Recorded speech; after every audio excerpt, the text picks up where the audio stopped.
से, गुरु कृपा से, माता पिता के शुभ आशीर्वाद से, आप सभी के स्नेह से, श्री हरवान जी महाराज की इच्छा से आइए हम सब मिलकर के भगवान की कथा में प्रवेश करते हैं। उसकी पूर्व अंतःकरण पवित्र करने हेतु भगवान नाम संकीर्तन। सभी लोग ताली बजा करके भगवान का भजन करेंगे। उसके बाद में हम भगवान की कथा में प्रवेश करेंगे। बोलिए भक्त भगवान की।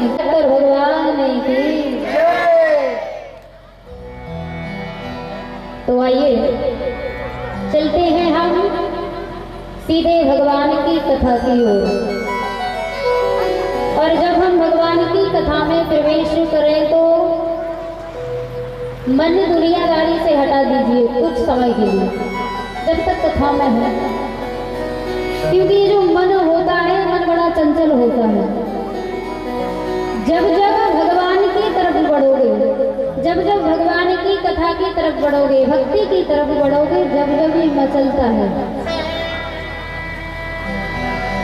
मन बहुत चंचल होता है। और जिसने मन को संभाल लिया समझ लो भगवान उसे मिल ही जाते हैं।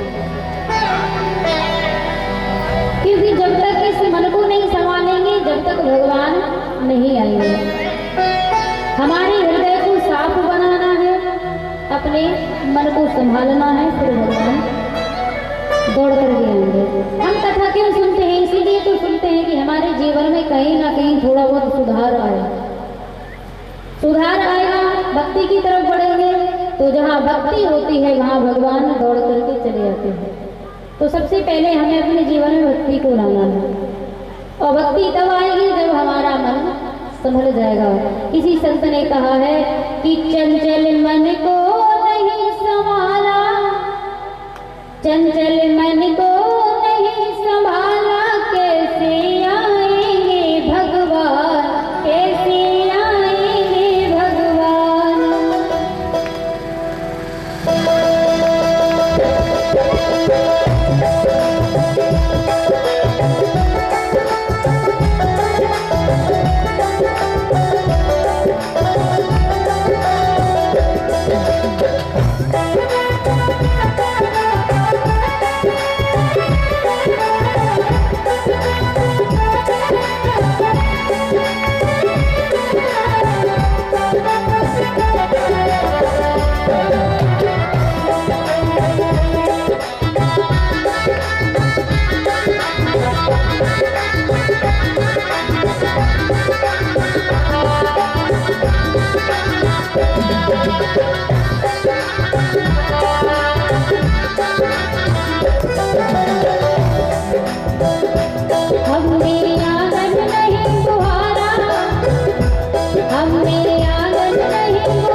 कथा की तरफ बढ़ते हैं और देर ना करते हुए सीधे चलते हैं नैवी सारण क्षेत्र में।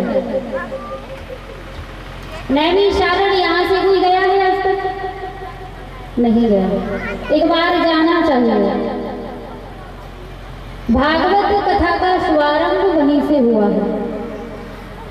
एक बार की बात है, नैमिषारण्य में एक नहीं अनेकानेक साधु संत विराजमान है, बड़े बड़े ज्ञानी। ज्ञानी इतने कि उन्हें किसी से ज्ञान प्राप्त करने की जरूरत ही नहीं है, और आयु में इतने बड़े कि जब वो भजन करने के लिए बैठे हैं तो कब दिन रात, कब साल, कब युग निकल गए उन्हें पता नहीं चला। युग बदल जाते थे लेकिन साधु संत वहीं के वहीं रहते थे। तो एक बार की बात, सौनकादिक ऋषि विराजमान, एक नहीं 88,000 साधु संत नैमिषारण्य में बैठे हुए हैं। क्यों बैठे? विचार कर रहे हैं कि कोई आए और हमें भगवान की कथा सुनाए। और यहाँ व्यास जी लिखते हैं कि उन्हें ज्ञान तो है ही, वो जानते सब हैं, लेकिन जो भगवान के प्रेमी होते हैं, जो भगवान की कथा के रसिक होते हैं, उन्हें सब कुछ आता है, वो हर एक बात जानते हैं, लेकिन फिर भी भगवान की कथा को ऐसे सुनते हैं जैसे ये कुछ जानते ही नहीं है। होना भी चाहिए। तो आज सौनकादिक ऋषि वहां विराजमान है कि कोई आए और आकर के हमें कथा सुनाए। और भगवान का भजन करते यही कहते हैं कि प्रभु आपसे कुछ नहीं चाहिए, कोई आए और आकर के हमें आपकी कथा सुना दे, बस इतना ही हम चाहते हैं। भगवान की प्रेरणा हुई श्री सूत जी महाराज को, और सूत जी महाराज वहां पहुंचते हैं, और सूत जी जैसे ही आए तो उजाला सा हो गया। और सूत जी को देख करके आज सौनकादिक ऋषियों ने विचार किया कि अब ये हमें कथा श्रवण अवश्य कराएंगे। बोल सूत जी महाराज की। बच्चा पार्टी चुपचाप बैठे।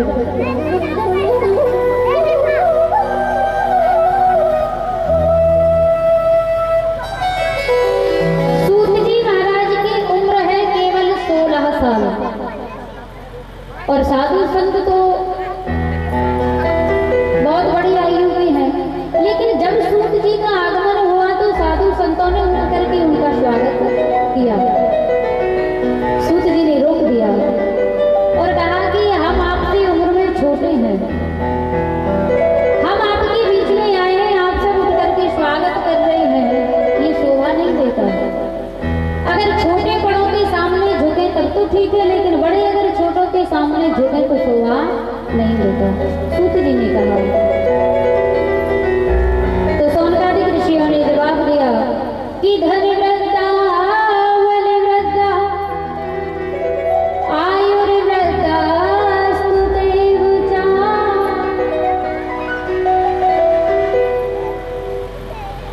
सूत जी कहते हैं कि आप झुको नहीं, तो सौनकादिक ऋषि कहते हैं कि कोई धन में बड़ा होता है,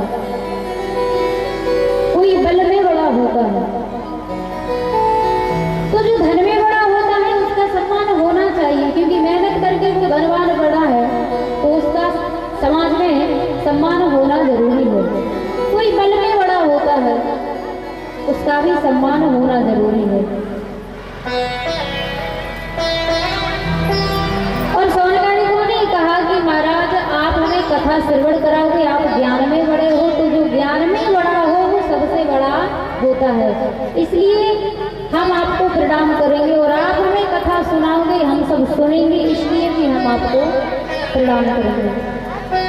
और आज श्री सूत जी महाराज को आसन पर बिठाया, सौनकादिक ऋषि विराजमान हुए कथा श्रवण करने के लिए।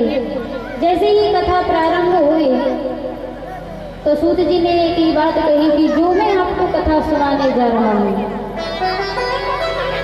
ये कोई साधारण किताब की कहानी नहीं है, ये कोई काल्पनिक कहानी नहीं है। जो मैं तुम्हें कथा सुनाने जा रहा हूँ ये तो देवताओं को भी नहीं मिलती। और सच में श्रीमद् भागवत की कथा श्रवण करने को देवता तरसते हैं, क्योंकि देवता अमर हैं। और कथा यहाँ जब मृत्यु लोक में होते हैं तो देवताओं का मन बड़ा मचलता है कि एक बार भगवान की कथा को श्रवण करें। और एक बार नहीं, नैमिषारण्य में जब कथा प्रारंभ होने ही वाली थी तो देवताओं के साथ में इंद्र वहां आए अमृत कलश लेकर के,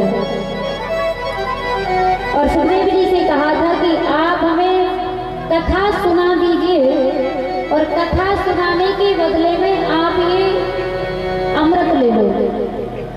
कौन सा अमृत? जो पान करने से अमर हो जाते हैं, मृत्यु नहीं होती। सुखदेव जी ने कहा कि नहीं, आपका अमृत पीने से अमर हो जाएंगे, ज्यादा कुछ नहीं मिलेगा, लेकिन भगवान की कथा रूपी अमृत को बार बार पान करेंगे तो बार बार भगवान हमें आकर के दर्शन देंगे। तो ये कोई साधारण कहानी नहीं है। जो सोनकादिक ऋषियों को श्रवण करने को मिली, आज हम और आपको भी श्रवण करने को मिल रही है। भगवान कहते हैं कि आप मेहनत करिए, आगे होइए, आप जो इच्छा कर लोगे उसे पूरा हम करेंगे। और सच में ये कथा ना तो हम कह रहे हैं ना आप सुन रहे हैं, कहने वाला सुनने वाला कोई दूसरा है, वो दिखता जरूर नहीं है लेकिन है कोई और। जैसे आप सोच करके देखो कि लाइट में जो करंट होता है, बिजली में जो करंट होता है वो दिखता नहीं है, लेकिन ये माइक बोल रहा है तो सिर्फ उसी के दम पे बोल रहा है। अगर लाइन ना हो, लाइट ना हो तो ये माइक क्या बोल पाएगा? नहीं बोल पाएगा। अगर ये माइक कहे कि हम बोल रहे हैं और लाइट कहे कि हम जा रहे हैं, उसके बाद बोल के दिखाओ, तो ये नहीं बोल पाएगा। ठीक उसी प्रकार ये लाइट दिखती नहीं है, करंट दिखता नहीं है, लेकिन ये सारा कमाल उसी का है। ठीक उसी प्रकार परमात्मा हमें दिख जरूर नहीं रहा, लेकिन ये सब कराने वाला वही है। और आज जैसे ही सूत जी से सोनकादिक ऋषियों ने प्रश्न किया कि महाराज आप सर्वप्रथम ये बताइए कि परम धर्म क्या है, हम अपने धर्म को कैसे पहचानें।